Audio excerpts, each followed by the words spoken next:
Hello, I'm Ted Seides, and this is Private Equity Deals. This show is an exploration of deals in the private markets. Through conversations with private equity managers, we'll dive into individual deals to learn about deal dynamics, companies, and ownership that make private equity a force in institutional portfolios and the global economy. You can keep up to date and join our mailing list at capitalallocators.com. All opinions expressed by Ted and podcast guests are solely their own opinion and do not reflect the opinions of capital allocators or their respective firms. This podcast is for informational purposes only and should not be relied upon as a basis for investment decisions. Past performance is not indicative of future results. Clients of capital allocators or guests may maintain positions in securities or managers discussed on this podcast. On today's Private Equity Deals, Jarryd Levine discusses Bullhorn. Jarryd is a managing director at Stone Point Capital, a financial services specialist that's invested $21 billion across 135 businesses in the space. He helps lead the firm's investments in business services and human capital management. Bullhorn is a leading global software provider for the staffing, recruiting, and contingent labor industry, servicing over 10,000 staffing agencies worldwide. Stone Point acquired Bullhorn in September 2020 as the fifth private equity owner of the business. We discuss Bullhorn's history, Stone Point's rationale for human capital as a subsector focus, its multi-year proactive search for the best business in the space, transaction dynamics during COVID, playbook as an industry expert, potential risks to the investment, exit strategy, and lessons learned. Please enjoy my conversation with Jarryd Levine. Jarryd, great to see you. Thank you for having me. You bet. So we're going to talk about Bullhorn. I love starting these with a little elevator pitch so people can level set if they haven't listened to the episode on Capital Allocators with Chuck. Happy to, and hard to follow Chuck, and I'll try and keep it to like 5 to 10 floors of the elevator, not go all the way up to the 50th floor. But the quick history on us, Stone Point Capital, we're a private equity firm, invest exclusively in and around the financial services industry, which we define fairly broadly. We started as a part of Marsh McLennan, the large insurance broker in the 80s, initially focused on investments in and around the P&C insurance space. And our current leadership team, Chuck, who obviously a former guest on the podcast, Steve Friedman from Goldman Sachs, Jim Carrey, Nick Zerbeev, David Wormuth, joined in the late 90s and really broadened out our platform beyond just P&C insurance into all of financial services, which we define really broadly in things like banks, insurance, asset management, healthcare, real estate, fintech. And then obviously we're going to talk about Bullhorn today, an area that we're going to talk about human capital management, which has become a really big practice area for us.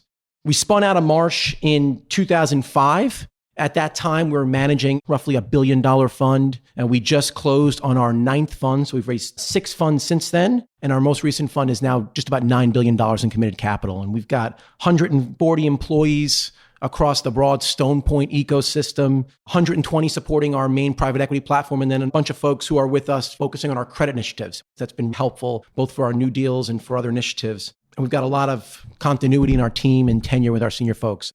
All right, so let's dive into Bullhorn. And why don't you just start with, what is this company? Happy to. And I'll take a step back because when we look at Bullhorn and we think about the Stone Point investment process, because we're so sector focused, everything we do is really focused on an industry, a sector, and a vertical. And Bullhorn sits inside of our human capital management elephant, as we call it, which is our sector evaluation. 2-second elevator pitch on that sector and how we got to Bullhorn. HCM has been a really big practice area for us. And specifically within human capital management, we've done a lot of work in and around contingent or non-employee labor. And within the HCM ecosystem, our macro thesis that we've seen is we've witnessed this secular shift in the importance of labor and of human capital at organizations. And it's really evolved from an area that organizations looked at as the first line of defense for cost cuts, a way to make EBITDA when the budget's in trouble. And now human capital has become, frankly, an organization's most important asset. And we experienced it, all the conversations we have with companies. They continually cite that human capital is their most important asset. Their people, their culture, their team is what matters to them. And we think, and we've seen that that's going to spur continued long-term investment in the HCM industry. And within that, contingent or non-employee labor is an area that we've had a real thesis around and spent a lot of time in. And I shared this with our LPs at our annual meeting, but some of these stats, they're so large, it's worth sharing. But today, over 40%, 40% of the workforce today is non-employee in contingent, whether it be 1099, gig, staffing, and it represents over $3.7 trillion of annual spending by companies. And there's a lot of really well-known trends that are underpinning this growth, whether it be the talent shortage, the war for talent that we all read about in the Wall Street Journal every day, growth of the gig economy, increasing employee preferences for flexibility and for agility, and the difficulty to recruit and hire specialized skill sets and specialized labor, particularly in fields like technology, which has really been driven a lot of the growth there. So against that backdrop, Bullhorn is the largest provider of technology to the staffing, recruiting, and broadly contingent labor space, works with over 10,000 different staffing and recruiting firms globally, US, Europe, Asia. And think of it as the core system of record or the central nervous system that a staffing and recruiting firm uses to manage their entire business. It is the screen login technology vendor that the employees of a staffing and recruiting firm log into every single day to interact with their clients, to identify talent, to manage billing, compliance, payroll. It is the everything of the platform. Business is founded in 1999, led by its founder and CEO today, Art Pappas, who's been with the business continually since then. We don't go into too many details about the financial metrics, but just to give you a flavor, the company has over 1,500 employees and annual revenues are crossing 400 million with really strong organic growth, EBITDA margins, and free cash flow. Couple things on how you got to this human resources vertical, right? So Stone Point's known for financial services. Now we're talking about a company that sounds a lot like what you hear, this mission critical software. Now you think of the specialists, Toma Bravo is just on the show, in that vertical. How does this fit into Stone Point? It's interesting. We actually had this conversation with our limited partners at our annual meeting, but it dates back to our days in employee benefits. And we've built out the human capital management elephant, frankly, over 20 years. And one of the things, given our sector expertise and sector focus, the way we approach these things is we're always looking to expand upon the next order of inquiry. And so we started, if you really go back, all of our investments in and around HR stem from the work we did at Marsh around human capital management, benefits, HR. And that led us to that whole elephant, but that led us to the next order of inquiry, which came around core payroll and HR. And we've been one of, if not the most active investors in the traditional payroll and HR space. We've made a variety of investments in both service providers, payroll processors, and software firms that actually are providing the technology to enable companies to process their payroll and manage their benefits. And from that area, that's how we identified the next order of inquiry, which is really around contingent labor. And we saw that through our work in core payroll, the stats I just cited for you earlier, that contingent labor was growing. It had evolved from being purely surge and augmentative resources into a mission critical component of an organization's talent management and talent acquisition strategy. So against that backdrop, after all the work we've done in core payroll and HR, we started embarking on multi-year searches in and around the contingent labor space. And that led us to a partnership in 2018 with a company called the Eliason Group, which is one of the largest providers of IT staffing, professional services, human capital to financial services and healthcare firms focused on technology resources. So they're providing really critical, differentiated technologists to banks, insurance companies, asset managers. That was our first entree into the space. And as we were due diligencing and spending time with the folks at Eliason, and frankly, others, we looked at many platforms before we got to Eliason, we spent a lot of time due diligencing their technology platform, which was Bullhorn. It was mission critical to their business. It was critical to our underwriting.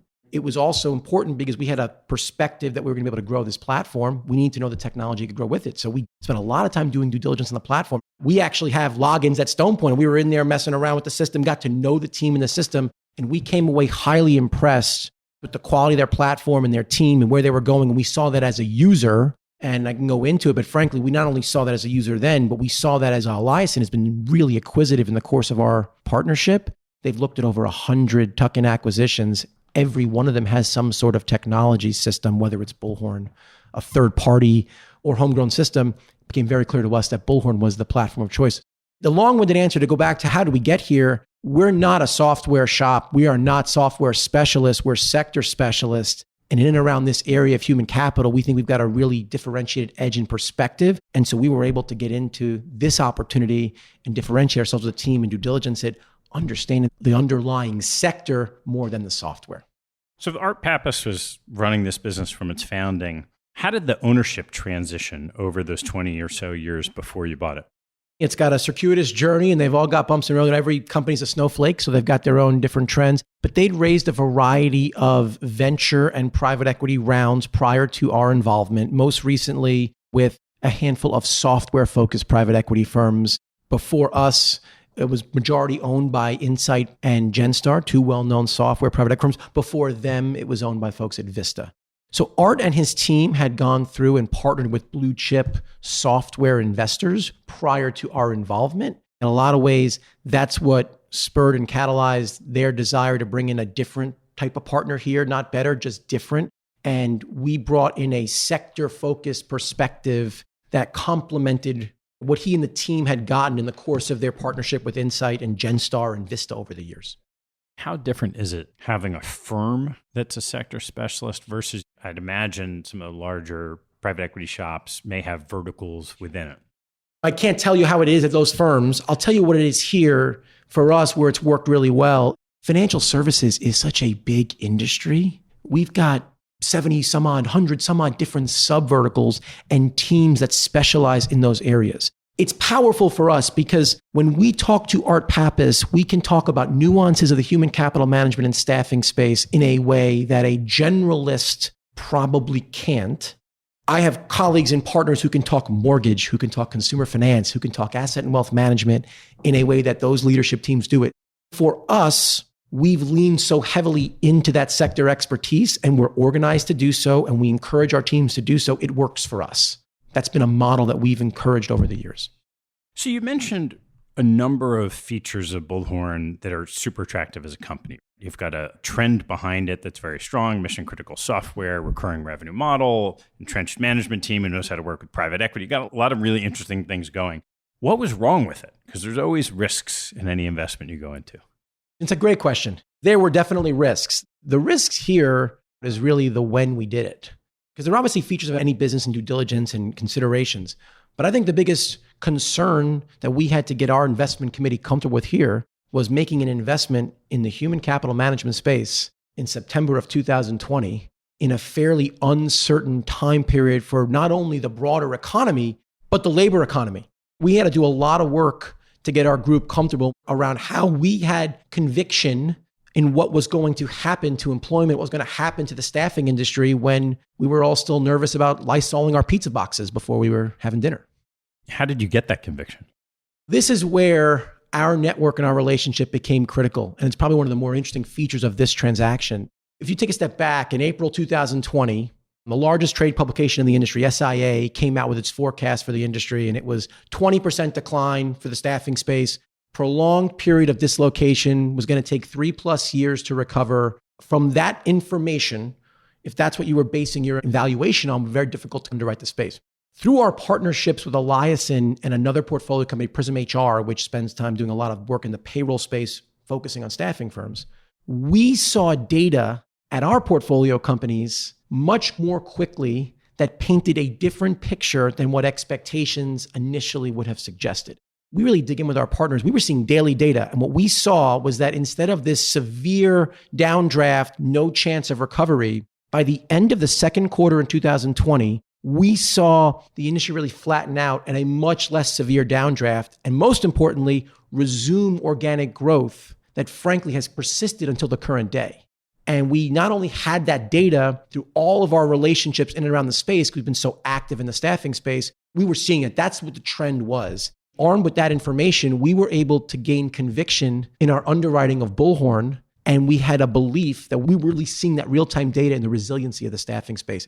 That was a hard thing to do at the time. Based on what you see in the labor force, we're really thrilled that we did it. How did you think about the stability of that data? So you saw the data turning, but in COVID, nobody knew what was going to happen. How did you risk manage that in your process? It's a great question, and there's no perfect answer, but it came down to, I think if it was one data source, we would have been really nervous. It wasn't one data source. It was multiple data sources from multiple touch points. It was reference calls with the right people. Again, we had so many touch points. We'd known this company. We've been looking at this space for years. We were seeing the trends play out, and they've played out even better than we would have expected. One story that always resonated with me is a staffing firm who provides technology resources to a large global financial services firm. And they were talking about in May, we were asking the question, are you really seeing the resiliency right now? Are you really deploying resources in May of 2020? They just deployed 50 plus resources to a large asset management company. And these people are pulling up into the parking lot, and people are coming out of the offices in hazmat suits with Ziploc bags with their laptops and information and deploying it. And it became really apparent to us that the mission critical nature of the work that was being done by these staffing firms was just that, could not be turned off. We saw it, we heard it from clients, we saw it from providers. There was clearly risk in it. The preponderance of data from the variety of sources and the fact that we'd seen this trend play out over years gave us the conviction to underwrite the investment. Let's go through the deal itself. The company at the time is owned by Insight Genstar. You got this dicey time. How do you go about winning this deal? Interestingly enough, this is one of those off-market proprietary. We like to say we manufactured this one. If you go back in time, they were preparing a broader process in the early part of 2020, which they, not surprisingly, pulled when the world did what it did. We had a great long-standing relationship with Art Pappas and his team, again, through Elias and through Prism HR, which is another portfolio company and an important strategic partner of Bullhorn. We knew the team really well, had a great relationship with them, and stayed really close to them throughout the pandemic.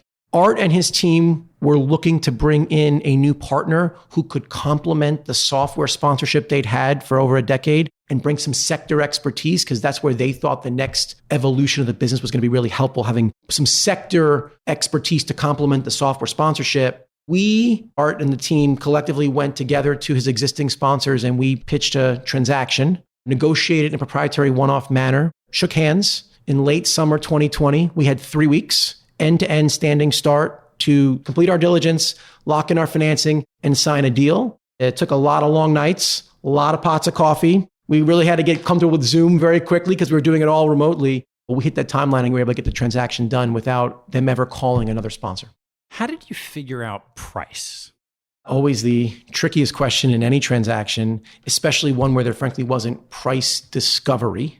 In this situation, we had a hand-shook, negotiated deal up front. The benefit that it's a software business with multiple trades in the past is there's a lot of private equity activity in and around large enterprise software deals. So there was some pretty good comparables out there that we could get comfortable with and what valuations were going to be in and around the space. Which is what at the time?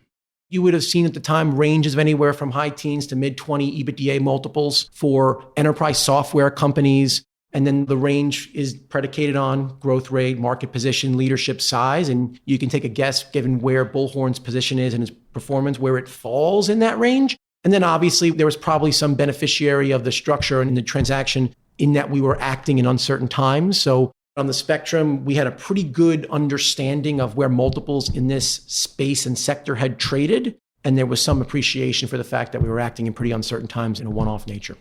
In that period of time, what EBITDA were you working with? Presumably in Q2 or whatever, everybody had some softness.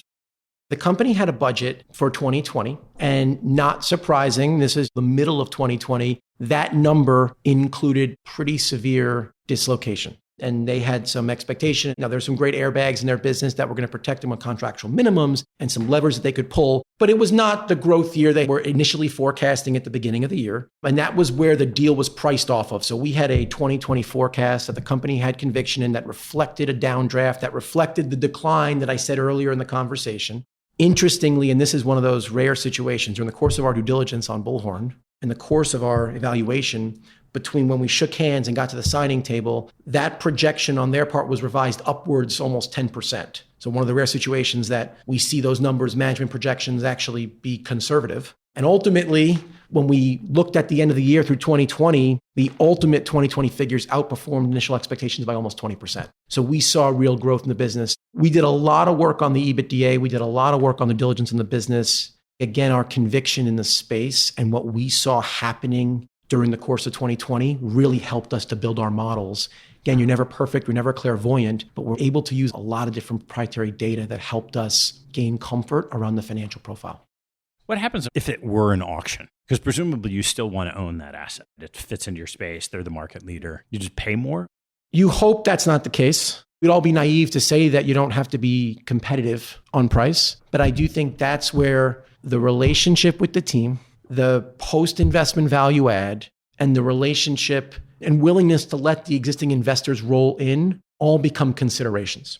Sometimes knowing the asset so well, the team so well, the space so well, the value creation plan so well, gives you conviction more in the price that you're going to have to pay. Because if you have that understanding of the space, just an example, we're looking at tuck-ins before we signed a deal.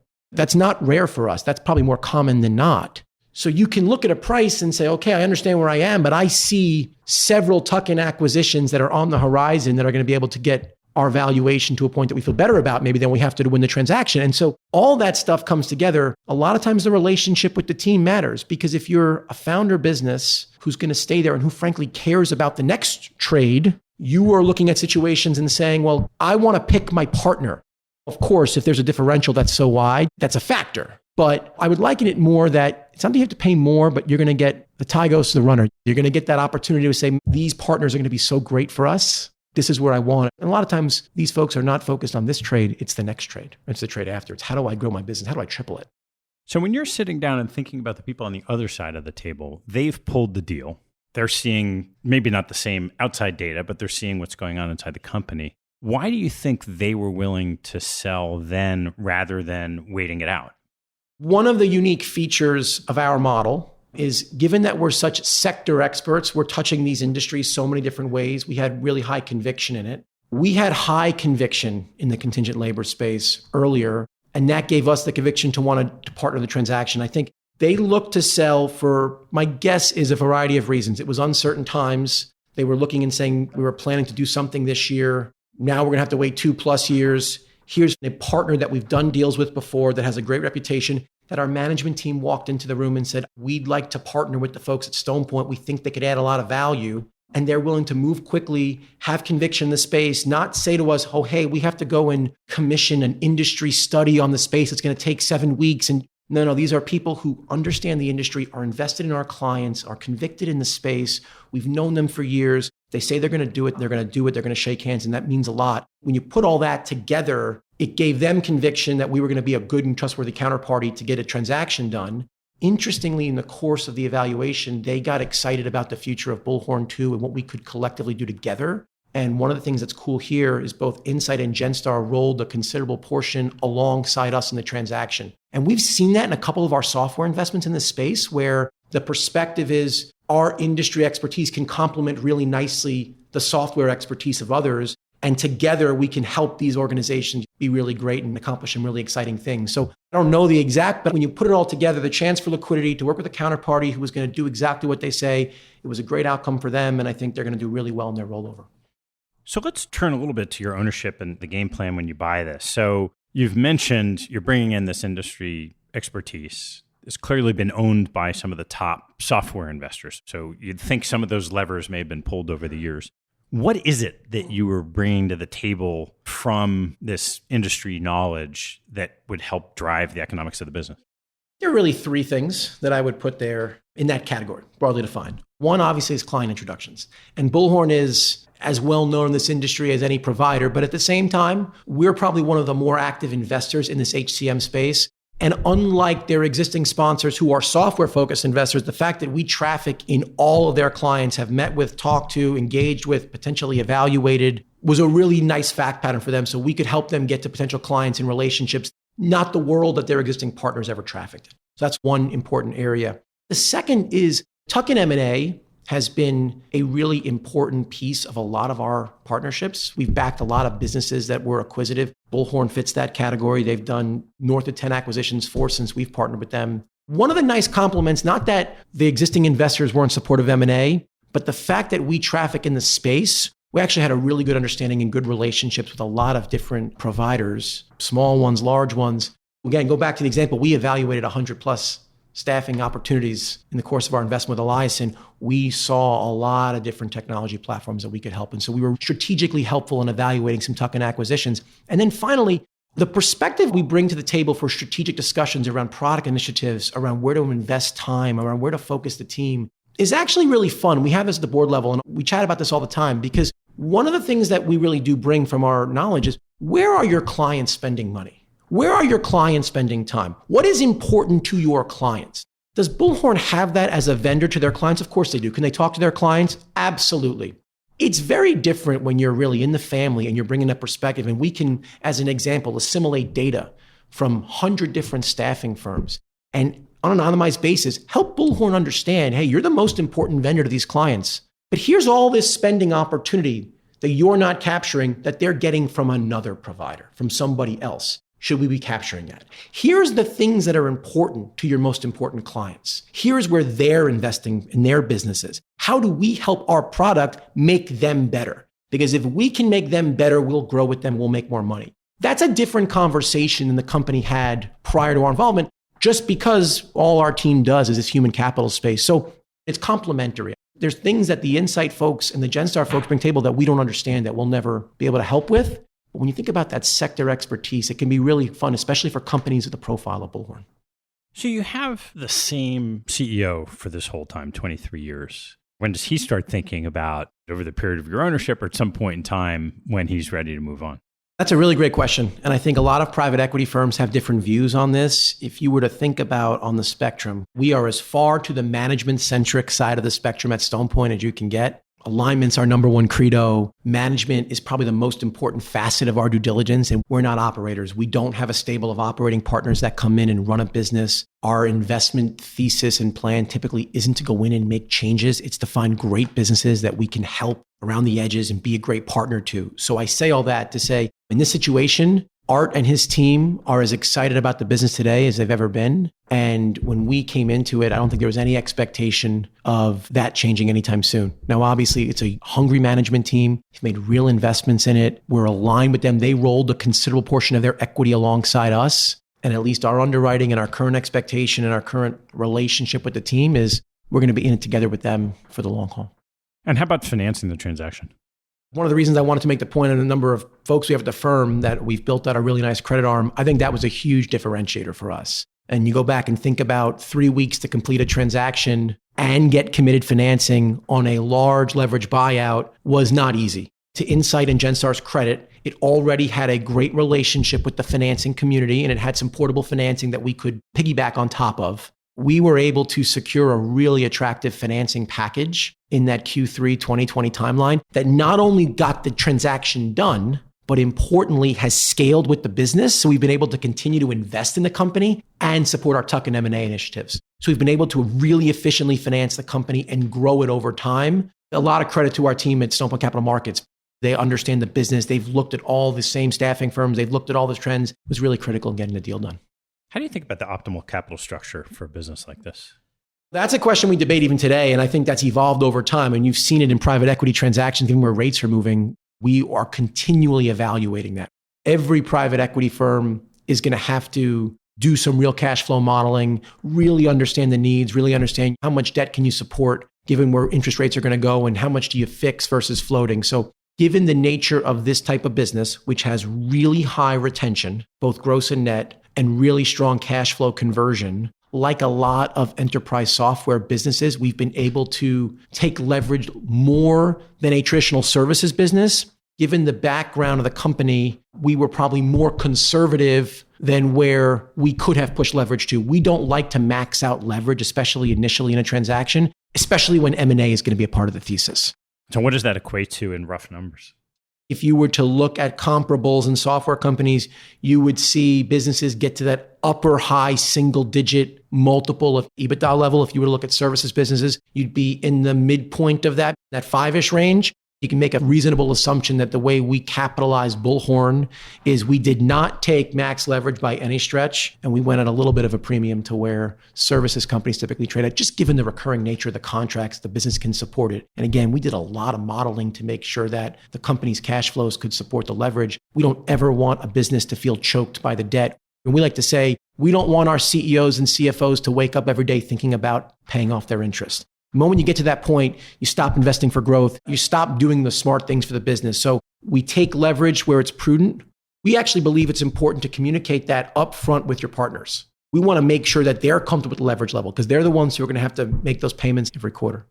I'm curious, as multiples across everything in private equity have gone up over the last bunch of years, you have these structures now. So let's just take rough midpoints of my words, not yours, of what you said, say a mid to high single digits debt multiple, and then maybe a high teens type of business multiple. So rough numbers, say 50% debt to EBITDA. How do you think about the returns you could generate compared to the business might support the same debt load, but in the past, you might be paying a few turns less in enterprise value for the business? It's a great question. Again, we spent a lot of time modeling it. A lot of it comes down to the individual underlying business. As multiples have gone up across the sector, it puts more pressure on our underwriting. And I think personally puts more pressure on whether it's Stone Point or other private equity firms, but anyone looking in what we do to make sure that you're not paying A-plus prices for not A-plus businesses. Because the reality is, if you look at the modeling and the numbers and the businesses, if the company has strong organic growth, if the company has strong ability to augment organic growth with tuck-in M&A, if the EBITDA is clean and can generate cash flow on that EBITDA, and it's not a number that's not going to convert to cash flow for years to come, you can still support those high levels and generate really attractive returns. The issue becomes when the businesses don't have those strong growth profiles or don't have those strong tuck-in M&A capabilities or don't have the market leadership position. That's when you start to see issues. So I think it puts more pressure on us, and we spend a lot of time. It's one of the reasons that our investment process is so geared on our multi-year proactive outbound search, because we want to make sure we're partnering with the best providers in their space with really good secular fundamentals. And importantly, we often are focusing on what are we going to do to help add value before we even made the investment. We don't go in there and then say, hey, let's think about tuck-ins. More often than not, we're talking about the tuck-ins before we've completed the deal, because we see what you see. We're going to have to find a way to make sure we can support those multiples. And oftentimes we're modeling multiple compression in our base case. So we're seeing returns in spite of what we've assumed the multiple compression. Now we've been wrong for 10 years because multiples have gone up and up and up, but we're always modeling conservatively on that front. So what's happened over the last 2 years since you bought the company? It's been a really strong start to the partnership. As I said early, rare situation where the company significantly outperformed its initial expectations. That's rolled through over the last 2 years. We've generated consistent growth in excess of 20%. Excitingly, the company's bookings, which is a software metric for new software sales, over the last 2 years has averaged over 2x what the company's best years were prior to COVID. And they're seeing that acceleration of the contingent labor space and frankly, the war for talent, all the trends that have accelerated coming out of COVID. And more of these organizations are embracing their technology. So as these staffing firms are leaning into their technology, they're purchasing more services from Bullhorn, a lot of our new initiatives. They're investing more in being more efficient and driving more automation. They've got the same challenges. They've got remote work. They've got to navigate a really challenging labor environment. Technology helps them be more efficient. So we're seeing the acceleration of bookings, and that has also led to continued strong revenue and EBITDA growth. We're running several years ahead of our initial underwriting expectations. And we've also been able to augment that with our tuck-in acquisition engine. We've done 4 transactions since we closed on our deal. We've got several others in the pipeline. So it's early. It's a really strong and fun partnership. It's a terrific team. We have a really great time working with them. We're thrilled that they wanted to be in business with us. And the early returns on the partnership have been really exciting. And we see a lot of good momentum from here. So that 2x bookings relative to where it had been in the past, how much of that is some form of beta? You were right about the space versus anything specific that you've done as partners in the business. We are really understanding of, at the end of the day, we partner with a terrific team. And we think that's more on us to make sure we live up to being a good partner. But ultimately, they're the ones running the business every day. We don't get in there and operate. We're helping. Pick as high a number as you can credit to the team and give us some small sliver. If you really want to say where we've been most helpful to them, is we've empowered them to execute on their vision, and we've helped in any way that we can. Have there been client introductions that we've been able to probably nudge? Sure. Have there been some investments that we've supported that they had real conviction to execute? Absolutely. At the end of the day, the team is running the business. They're doing a terrific job. And the most important thing we can do is be a great supporter to them in any way they need it. And that's what we instill in our team. It's very rare that even the most successful investments from purchase to exit don't have some bumps in the road. Doesn't sound like there've been that many yet. So I'm curious what might happen from here that could go awry. We look at that every single day, every single time we have a conversation. We're always looking around the corner. What could go wrong? We are thankful that nothing has yet, but we would all be naive to think it won't. We continue to look at macroeconomic factors that could impact the business. We're thrilled the resiliency of the staffing space and the human capital broader ecosystem thus far. But we look at that data every single day, every single week, every single month to look at trends to see is something changing that we need to position the business for. we want to be seeing those trends as near real time as possible and have as good of an open dialogue with the team to be able to pivot, make changes, make investments, make tough cut decisions if we have to in the event something happens. We're watching that really closely. Every private equity firm, ourselves included, is staring at what's going on in the economy right now and forecasting into 23, and it's uncertain. The data continues to look really strong at Bullhorn, but we look at it, we stare at it, we prepare for it. We think we're partnered with an incredible team. Ultimately, if you've got great partnership with a deep management team, it's more than just Art. It's a terrific team beneath Art who all align with us, who we spent so much time with. If you've got great partners, locked arm in arm, aligned to drive long-term value creation in a business, we feel like we'll be able to navigate choppy waters or a storm, whatever metaphor you want to put out there. That's why that management piece is so important to us. So to some degree, we don't even know what the issue could be. We got to be looking for it. We're looking around every corner. We're looking under every rock. We want to make sure we got a great team that we can help when that time comes. So as you look out, it's still early days. Bullhorn's had a couple of different private equity owners. They're used to a private equity firm owning it for a period of time and selling it to somebody else. How are you thinking about the duration of your investment and ultimately an exit strategy?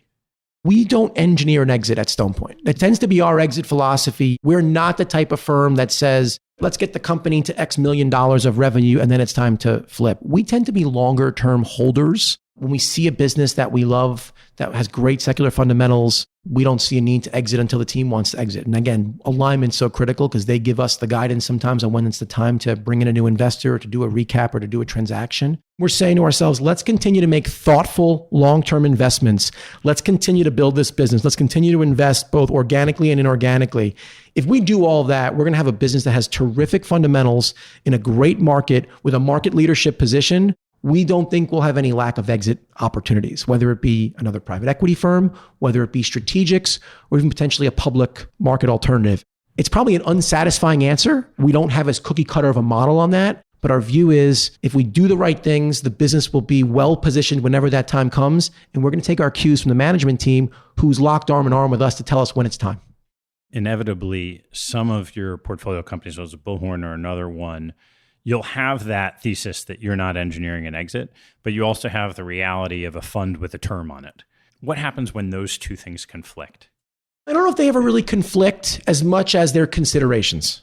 And it's one of the reasons we like to be aligned with our partners. They've got material equity invested in the company as well, both direct equity and incentive unit plans where they want liquidity too. So I don't know that we're ever misaligned in that there is always a desire at some point for liquidity, and that just becomes a consideration. We've had creative structures in the past, as have others, and you read about it in the private equity industry, whether it be fund-to-fund transactions, whether it be continuation vehicles. So it goes back to if you're creative enough, there's no lack of exit alternatives. And we approach every transaction both on the way in and on the way out as a clean sheet of paper. And we say to ourselves, what are we solving for? What are the needs, whether it be of our fund, of our management team, of our co-investors? I think it's important to have real-time, honest dialogue and feedback with your teams on that to make sure that the considerations of all stakeholders are met. If that's considered, we've always been able to find a way to generate an exit, whether it be to a third-party sale, fund-to-fund transactions, continuation vehicles, public markets. We've been able to find ways to exit. What do those conversations with management teams look like? It's early on, that's fine, but this is a team that's transacted multiple times. They've probably made a bunch of money from doing that multiple times. What does that sound like when you're in that room with the management team talking about that potential exit?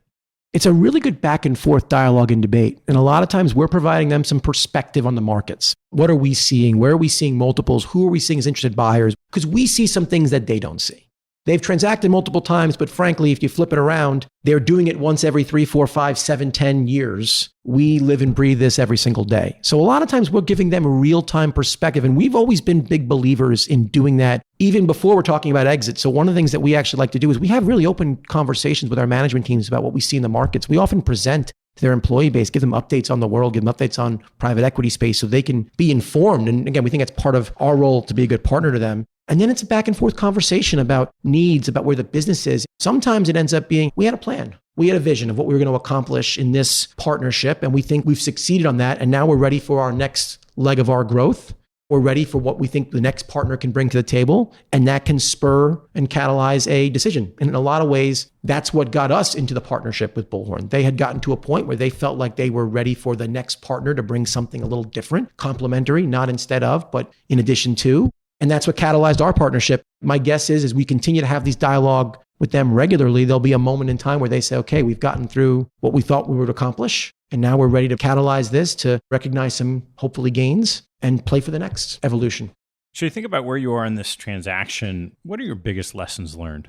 The coolest, most important feature of this deal goes back to the data. It goes back to leaning into your proprietary relationship network. That's something that's so critical for us at Stone Point. This is a great example for us here. But when you do your due diligence, in this situation, our ability to have unique perspectives and insights into the space enabled us to have conviction at a time when conviction and courage was really hard to muster. We had multiple conversations internally about it. We went through that, but we leaned into our diligence. We leaned into our data. We leaned into our relationships. And that enabled us to underwrite this deal at a really crazy time. And we're thrilled to do so. And a lesson learned on this one, when you have that data, how powerful it is. I gave you that insight at the beginning, Ted, about what the industry forecast was going to be. One of the things that we think is really cool, and an example of this, is in April of 21, industry came out with its revised figures. Surprising to many, but not to us. They revised their industry forecast upward and said the downdraft was only half as severe as they initially forecasted. But more importantly, growth in 2021 was going to far exceed the pre-pandemic levels. And so instead of this 20+% industry decline, 4-year period of stagnation, what they then said was going to happen was modest decline, resumption of stronger organic growth than was initially expected. That surprised many, but it's consistent with the data we saw 9 months earlier. The lesson learned for us is lean into your relationships, lean into your networks, lean into your data, be all over it, because you don't know how valuable that's going to be at the right time, whether it be for helping your portfolio companies or in this situation, enabling you to underwrite something that was in a really challenging environment. When you talk about connecting the dots in the capital markets and proprietary data, a lot of it is public markets, people trading around quarters. You don't hear it as much about private equity. How often does this differential information that you have from being specialized in a sector impact an actual transaction? I almost want to say every day. And I will tell you at Stone Point, we have institutionalized, we have a room called our Elephant Room, which is dedicated to our sector deep dive work. It is ingrained in our culture from the moment you join as an analyst all the way through Chuck. Everyone knows the importance of digging into your sectors, of digging into those relationships. It is the single most important thing that we teach and train to our junior folks all the way up. Does it every day result in a large investment like a Bullhorn? Well, no, but every day we're making progress on something like a Bullhorn, because the reality is the Bullhorn transaction took us 2.5 years, if not a little bit more, to get there. And it was digging into those relationships and the data every single day that got us to that point.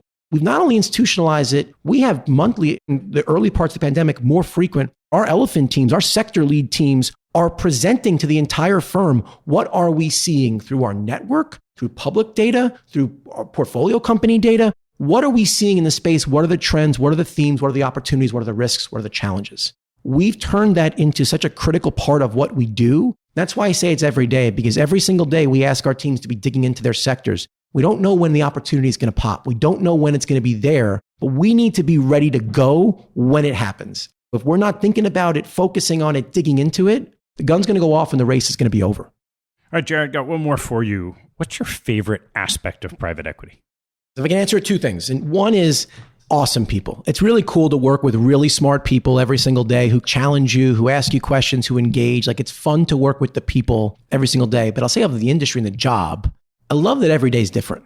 And if you think about private equity, every single day, every single month, every single year can look very different. There's sometimes we're deep in a new platform investment and we're running through diligence. There's sometimes we're working with portfolio companies on tuck-ins or operational initiatives. And then there are days where we're digging into the elephant work and staring at data and trying to make sense of wonky employment data and how do we figure out where the labor market's going to go. It's really fun. Every single day presents new challenges. And I think what's also in that vein that's kind of cool, every day I feel like I learn something. there's no end game to private equity. There's no, I've gotten it to the master level. It just seems like there's more and more ways to get better. And you listen to so many cool people doing it. You're always learning something from somebody else and finding something you didn't think about before, seeing a new challenge, seeing a new opportunity, or a new way to look at things. So I just love that fact of the job, that it never gets old. And it seems like every day is something cool and different. And I find out how little I know. Well, fantastic, Jarryd. Thanks so much for sharing the Bullhorn story. Really fun, really appreciate it. And thank you for having me. Thanks for listening to the show. If you like what you heard, hop on our website at capitalallocators.com, where you can access past shows, join our mailing list, and sign up for premium content. Have a good one, and see you next time.